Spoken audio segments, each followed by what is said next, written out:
US. President Donald ട്രംപിന്റെ ഓരോ നടപടികളും യു.എസിൽ കഴിയുന്ന വിദേശികൾക്ക് പലപ്പോഴും തിരിച്ചടിയാകാറുണ്ട്. പ്രത്യേകിച്ചും യു.എസ്. സർവകലാശാലയിൽ പഠിക്കുന്ന വിദേശ വിദ്യാർത്ഥികൾക്ക്. കർശനമായ വിസ പരിശോധനകൾ, കുടിയേറ്റ നിയമങ്ങളും നടപടികളുമെല്ലാം പലപ്പോഴും വിദ്യാർത്ഥികളെ പോലെ തന്നെ രക്ഷിതാക്കളെയും ആശങ്കയിലാക്കാറുണ്ട്. അതുകൊണ്ട് തന്നെ ഇന്ത്യൻ വിദ്യാർത്ഥികൾക്ക് പ്രശ്നങ്ങളൊന്നുമില്ലാതെ യു.എസിൽ താമസിക്കാനും പഠനം മുന്നോട്ട് കൊണ്ടുപോകുവാനും കുറച്ചു കാര്യങ്ങൾ ശ്രദ്ധിച്ചേ മതിയാകൂ. ഓരോ ദിവസം കഴിയുന്തോറും യു.എസിലുള്ള നിയമങ്ങൾ ട്രംപ് കർശനമാക്കിക്കൊണ്ടിരിക്കുകയാണ്. പലപ്പോഴും ട്രംപിന്റെ തീരുമാനങ്ങളിൽ കീഴടങ്ങാൻ മാത്രമേ അവിടുള്ള വിദേശികൾക്ക് കഴിഞ്ഞിട്ടുള്ളൂ. വിദ്യാർത്ഥികളെ ലക്ഷ്യം വെച്ച് പല നിയമങ്ങളും ട്രംപ് യു.എസിൽ കൊണ്ടുവന്നിട്ടുണ്ട്. പഠന ആവശ്യങ്ങൾക്ക് വന്നിട്ട് അനധികൃതമായി ജോലി ചെയ്യുന്ന വിദ്യാർത്ഥികളെ കണ്ടെത്താൻ ട്രംപ് പോലീസിന് നിർദ്ദേശം നൽകിയിരുന്നു. അതുപോലെ പഠന വിസകളിൽ കഴിയുന്ന വിദ്യാർത്ഥികളുടെ വിസ പരിശോധനാ കാര്യങ്ങളിലും കർശന നടപടികൾ സ്വീകരിക്കുന്നുണ്ട്. വിദ്യാർത്ഥികളുടെ വിസ വെരിഫിക്കേഷൻ, പ്രോസസ്സിംഗ് ടൈം, ഡോക്യുമെന്റേഷനിൽ എടുക്കുന്ന കാലതാമസം പലപ്പോഴും യു.എസിൽ കഴിയുന്ന വിദ്യാർത്ഥികൾക്ക് തിരിച്ചടിയാകാറുണ്ട്. അതുപോലെ പല ഇന്ത്യൻ വിദ്യാർത്ഥികളും യു.എസിൽ വംശീയ വിവേചനങ്ങളും ശാരീരിക ആക്രമണങ്ങളും നേരിടുന്നുണ്ടെന്നാണ് റിപ്പോർട്ടുകൾ. ഡൊണാൾഡ് ട്രംപ് അധികാരത്തിൽ തിരിച്ചെത്തിയതോടെ വലതുപക്ഷ രാഷ്ട്രീയ ഗ്രൂപ്പുകൾക്ക് യു.എസിൽ കൂടുതൽ സ്വാധീനം നേടിയിട്ടുണ്ട്. കുടിയേറ്റം കുറയ്ക്കാനും തൊഴിൽ വിസകൾ പരിമിതപ്പെടുത്താനും അമേരിക്കയിൽ ജനിച്ച ആളുകൾക്ക് രാജ്യത്ത് മുൻഗണന നൽകുന്ന ശ്രമങ്ങൾ ഇവർ നടത്തുന്നുണ്ടെന്നാണ് അന്താരാഷ്ട്ര മാധ്യമങ്ങൾ റിപ്പോർട്ട് ചെയ്തിരിക്കുന്നത്. യു.എസിലെ റിപ്പബ്ലിക്കൻ പാർട്ടിയുടെയും നാഷണലിസ്റ്റ് ഓർഗനൈസേഷനിലെയും ചില ഉദ്യോഗസ്ഥർ വിദേശ വിദ്യാർത്ഥികളുടെ കാര്യത്തിൽ ശക്തമായ തീരുമാനമെടുക്കാൻ സർക്കാരിന് സമ്മർദ്ദം ചെയ്യുന്നുണ്ട്. ഇത് അന്താരാഷ്ട്ര വിദ്യാർത്ഥികൾക്ക് അമേരിക്കയിൽ താമസിക്കാൻ കൂടുതൽ വെല്ലുവിളികൾ ഉയർത്തുമെന്നാണ് റിപ്പോർട്ടുകൾ. അമേരിക്കയിൽ പഠിക്കാനായി എത്തുന്ന വിദേശ വിദ്യാർത്ഥികൾ പഠനം കഴിഞ്ഞ് യു.എസിൽ ജോലി നേടുന്നത് അമേരിക്കൻ പൗരന്മാർക്ക് രാജ്യത്ത് ജോലി ചെയ്യുന്നതിൽ വെല്ലുവിളികൾ ഉയർത്തുമെന്ന് പലരും വിശ്വസിക്കുന്നുണ്ട്. ഇത് അമേരിക്ക ഫസ്റ്റ് എന്ന രീതിയിൽ തീരുമാനമെടുക്കാൻ സർക്കാരിനെ പ്രേരിപ്പിക്കാൻ സാധ്യത കൂടുതലാണ്.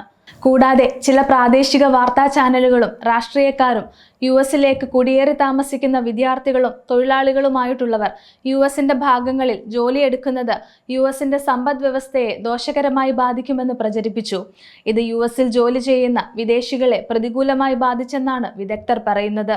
വിദേശ വിദ്യാർത്ഥികൾക്ക് മുന്നോട്ടുള്ള പഠനത്തിലും ജോലിയിലും ബുദ്ധിമുട്ടുകൾ ഉണ്ടാകാതിരിക്കാൻ വിദ്യാർത്ഥികൾ എന്തൊക്കെ ചെയ്യണമെന്ന് നോക്കാം. യു.എസ്. ഗവൺമെന്റ് വിദേശ വിദ്യാർത്ഥികളുടെ അവകാശങ്ങൾ സംരക്ഷിക്കാനായി കൊണ്ടുവന്ന നിയമങ്ങൾ എന്താണെന്ന് കൃത്യമായി മനസ്സിലാക്കണം. എല്ലാ യൂണിവേഴ്സിറ്റികളിലും ആന്റി ഡിസ്ക്രിമിനേഷൻ പോളിസി ഗവൺമെന്റ് അവതരിപ്പിച്ചിട്ടുണ്ട്. സർക്കാർ ധനസഹായം ലഭിക്കുന്ന സ്കൂളുകളിലും യൂണിവേഴ്സിറ്റികളിലും ജെൻഡർ ഡിസ്ക്രിമിനേഷൻ പോലുള്ള വിവേചനത്തിൽ നിന്ന് വിദ്യാർത്ഥികളെ സംരക്ഷിക്കുന്ന നിയമമാണ് ടൈറ്റിൽ 9. അതുപോലെ വംശം, നിറം, മതം, ദേശം എന്നിവയുടെ അടിസ്ഥാനത്തിലുള്ള വിവേചനത്തിൽ നിന്ന് വിദ്യാർത്ഥികളെ സംരക്ഷിക്കാൻ കൊണ്ടുവന്ന നിയമമാണ് സിവിൽ റൈറ്റ്സ് ആക്ട്. ഈ 2 നിയമങ്ങളെക്കുറിച്ചും വിദ്യാർത്ഥികൾക്ക് പൂർണ്ണ അറിവ് ഉണ്ടായിരിക്കണം. ചില DEI പ്രോഗ്രാമുകൾ നീക്കം ചെയ്തിട്ടുണ്ടെങ്കിലും സർവകലാശാലകൾ ഇപ്പോഴും ബദൽ സംവിധാനങ്ങൾ പിന്തുടരുന്നുണ്ട്. ആ സംവിധാനങ്ങൾ എന്തെല്ലാമാണെന്ന് വിദ്യാർത്ഥികൾ മെന്റർമാരോട് ചോദിച്ച് മനസ്സിലാക്കണം. കൂടാതെ എന്തെങ്കിലും പ്രശ്നങ്ങൾ ഉണ്ടെങ്കിൽ അവരുടെ സഹായം തേടാനും മടിക്കരുത്.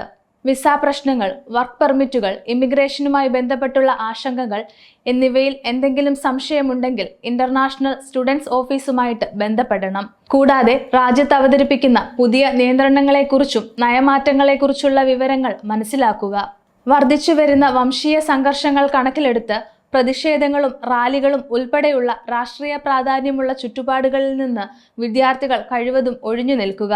ഇസ്രായേൽ പാലസ്തീൻ സംഘർഷവുമായി ബന്ധപ്പെട്ട് സമീപകാല ക്യാമ്പസ് പ്രകടനങ്ങൾക്കൊപ്പം നിരവധി ഇന്ത്യൻ വിദ്യാർത്ഥികളും പങ്കെടുത്തിരുന്നു. അതിൽ ഭൂരിഭാഗം വിദ്യാർത്ഥികളും യൂണിവേഴ്സിറ്റികളിൽ നിന്ന് അച്ചടക്ക നടപടികൾ നേരിട്ടിരുന്നു. കൂടാതെ ഗവൺമെന്റ് ഇത്തരം സാഹചര്യത്തിൽ വിദേശ വിദ്യാർത്ഥികളെ കണ്ടെത്തിയാൽ വിസ റദ്ദാക്കലുകൾ, നാടുകടത്തലുകൾ പോലുള്ള കടുത്ത നിയമങ്ങൾ നേരിടേണ്ടി വരും. അതുപോലെ എന്തെങ്കിലും ദുരനുഭവം നേരിട്ടാൽ പോലീസ് അല്ലെങ്കിൽ യൂണിവേഴ്സിറ്റി അധികാരികളെ അറിയിക്കുക. കൂടാതെ ഇമിഗ്രേഷൻ വകുപ്പിന്റെ നമ്പർ അല്ലെങ്കിൽ പോലീസിന്റെ നമ്പർ എന്നിവ കയ്യിൽ കരുതണം. വംശീയതയോ പക്ഷാഭേദമോ നേരിടുകയാണെങ്കിൽ വിദ്യാർത്ഥികൾ സംഭവം യൂണിവേഴ്സിറ്റിയിൽ കംപ്ലൈന്റ് ചെയ്യണം. എന്ത് പ്രശ്നങ്ങൾ വന്നാലും അത് നിയമപരമായി തന്നെ പരിഹരിക്കുക. American civil liberties union, south Asian Americans leading together തുടങ്ങിയ സംഘടനകൾ വിവേചനം നേരിടുന്ന വിദ്യാർത്ഥികൾക്ക് നിയമപരമായ സഹായവും സംരക്ഷണവും നൽകുന്നുണ്ട്. എന്തെങ്കിലും തരത്തിൽ അധിക്ഷേപങ്ങൾ നേരിട്ടാൽ വിദ്യാർത്ഥികൾക്ക് ഇവരുടെ സഹായവും തേടാവുന്നതാണ്.